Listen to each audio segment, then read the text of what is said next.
पाचवान।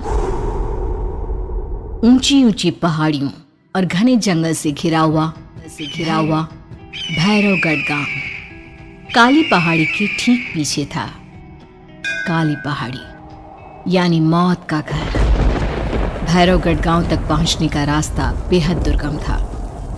लगभग 24 घंटे घने तूफान और तेज हवाओं की वजह से वहां के वीराने माहौल की कहानियां लोगों के दिलों को दहला देती थी। ऐसे बहुत कम लोग थे जो भैरवगढ़ गांव तक जाने की हिम्मत करते थे। लोगों का कहना था कि इस गांव के आसपास बुरी आत्माओं का साया मंडराता है। गांव के रहने वाले लोगों ने वैसे तो अपनी आंखों से किसी बुरी आत्मा या साये को नहीं देखा था, लेकिन गांव का बच्चा बच्चा इस बात को महसूस कर सकता था कि गांव के ऊपर कोई तो खौफनाक साया मंडरा रहा है। और उसकी वजह ये थी कि उस गांव में जैसे ही कोई लड़का 18 साल का होता, उसके 18वें जन्मदिन की रात ठीक 12 बजे अकस्मात उसकी मौत हो जाती। हर बार ये मौतें बड़े ही रहस्यमयी ढंग से होती और इस बार सरपंच सुमेर के बेटे को 18 साल होने बस 15 दिन बाकी थे। अजी सुनते हैं, हमारा बेटा भी कुछ दिन बाद 18 साल का हो जाएगा। कहीं वो डायन उसे भी खा गई तो? कैसी बातें कर रही हो?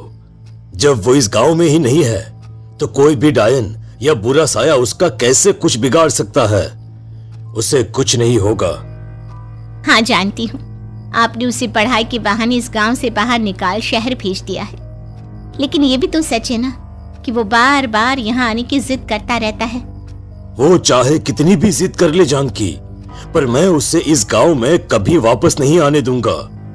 मैं नहीं चाहता कि गांव के दूसरे लड़कों की तरह मेरे बेटे की भी अजीबोगरीब ढंग से मौत हो जाए। कभी कभी तो लगता है वालों को हिम्मत करके अपने गांव को इस बुरी आत्मा से छुड़वा लेना चाहिए। लेकिन कौन जानता है आखिर वो खतरनाक साया किसका है?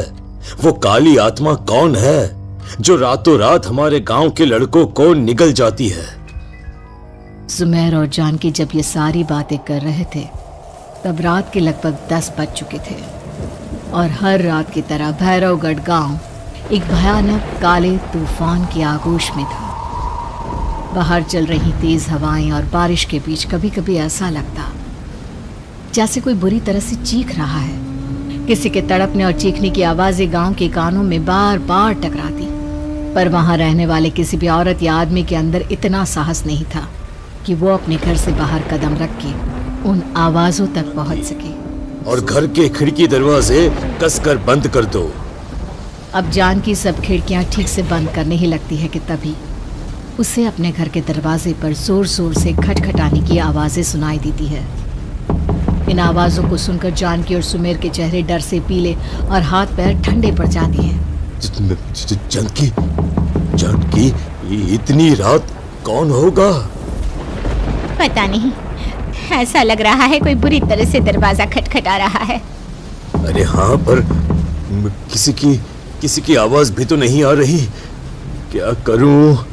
दरवाजा खोल लूं या नहीं? कहीं ऐसा ना हो कि किसी को हमारी मदद की जरूरत हो।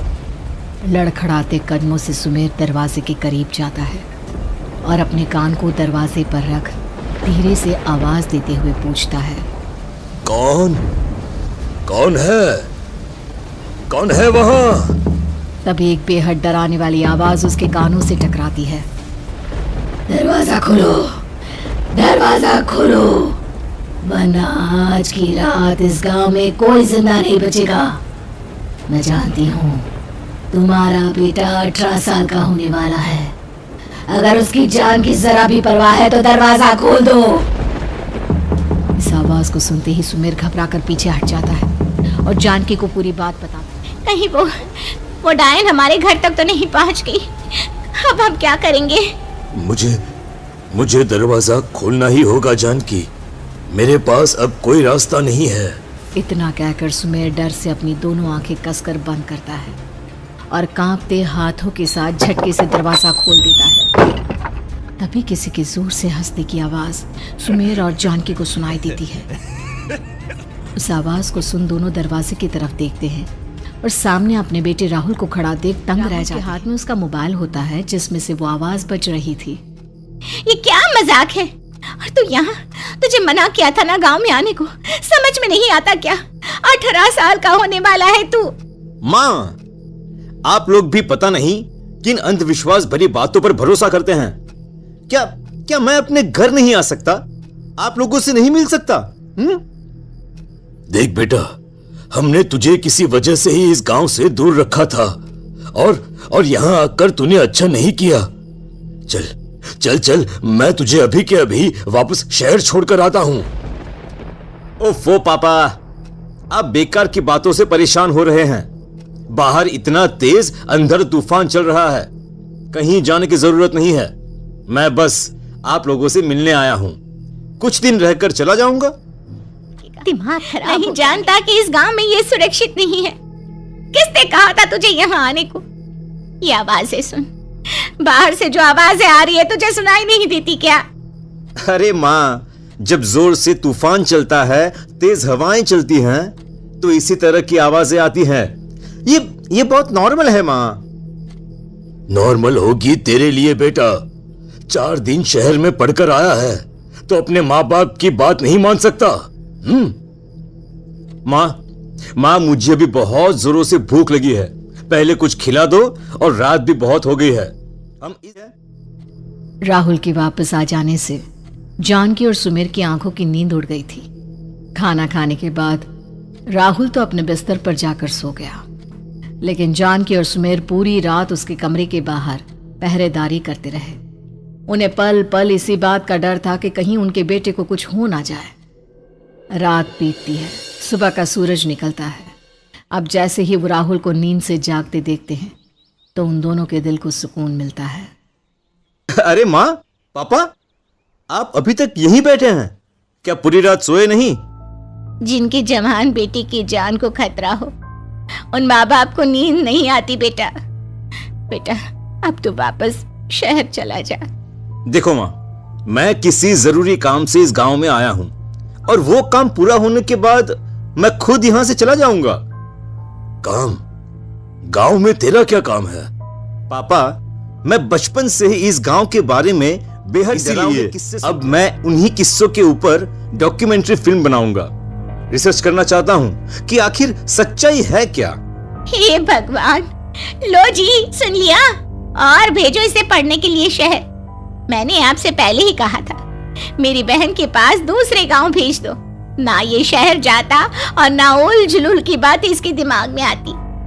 जानकी और सुमेर राहुल को समझाने की बहुत कोशिश करते हैं, पर वो किसी की बात नहीं सुनता और अपना कैमरा लेकर गांव की पास वाली काली पहाड़ी की तरफ निकल जाता है। अब राहुल जैसे ही काली पहाड़ी पर पहुंचता है, उसकी नजर पहाड़ी के ठीक बीचों बीच बनी एक पुरानी है। यहाँ भी कोई रहता है क्या? ये इंटरेस्टिंग होगा। राहुल की आवाज पहाड़ों से टकराकर उसके कानों में सुनाई दे रही थी। उसने चारों तरफ का नजारा देखकर वहां की तस्वीरें अपने कैमरे में उतारना शुरू कर दिया। तभी अचानक राहुल ने अपने कैमरे में खींची हुई तस्वीर को जूम करके देखा, और उसमें उसे जो नजर आया वो देखकर राहुल के होश उड़ गए। क्या सचमुच उस गांव के ऊपर किसी बुरी आत्मा का साया था?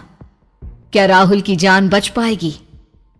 क्या देखा था राहुल ने उस फोटो में जिसे देखकर वो दंग रह गया? इन सवालों के जवाब जानने के लिए देखिए इस कहानी का अगला भाग।